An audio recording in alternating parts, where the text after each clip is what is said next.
আসসালামু আলাইকুম আমার প্রিয় ভাই ও বোনেরা। এই তো দেখেন আজকে আপনাদের ভাইয়া কি বাজার করে এনেছে, তাই আপনাদের মাঝে শেয়ার করতেছি।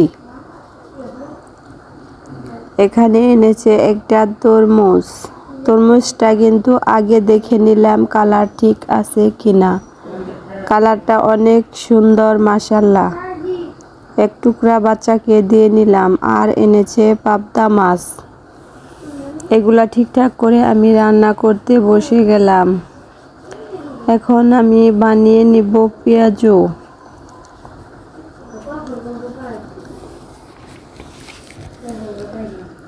পেঁয়াজুর মধ্যে সব ধরনের মশলা কিন্তু দিয়ে নিতেছি। একে একে সব ধরনের মশলা, পেঁয়াজ কুচি, আদা বাটা, রসুন বাটা, কাঁচামরিচ বাটা, জিরা বাটা এগুলা দিয়ে বেসন, হালকা লবণ। এই তো দেখেন আমি পাবদা মাছটা ছড়িয়ে দিছি, বসিয়ে দিছি কড়াইতে। এদিকে কিন্তু আমি বড়ার জন্য সব কিছু রেডি করতেছি। রমজানের দিন একা মানুষ সব সামলাতে হয়। দিয়ে দিলাম বেসন, আর সাথে দিয়ে দিলাম বেকিং পাউডার। তেমন ভাবে বলতে পারি না, তার জন্য সরি। এখন দিয়ে দিলাম একটু বেকিং পাউডার, চাউলের গুঁড়ো। সব কিছু মিক্স করে কিন্তু হাতে পেঁয়াজু বানালে অনেক সুন্দর হয়, মজা হয় খেতে।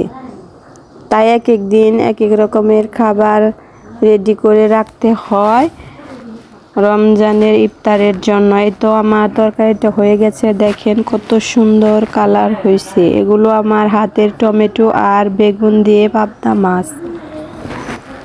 ওদিকে কিন্তু আমার রেডি করা ব্যাটারগুলো আমি এখানে এখন দিয়ে দিব।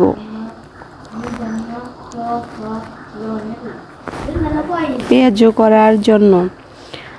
আর আমার বন্ধুদেরকে বলে থাকি, যারাও একটা লাইক না দিয়েছেন অবশ্যই ভিডিও দেখতে সময় একটা লাইক দিয়ে দিবেন এবং একটা শেয়ার করবেন আর আমার পাশে থাকবেন। আমার জন্য আমার বন্ধুরা একটু দোয়া করবেন, আমি যেন সফল হতে পারি। এই তো একে একে সবগুলা পেঁয়াজু আমি দিয়ে দিতেছি।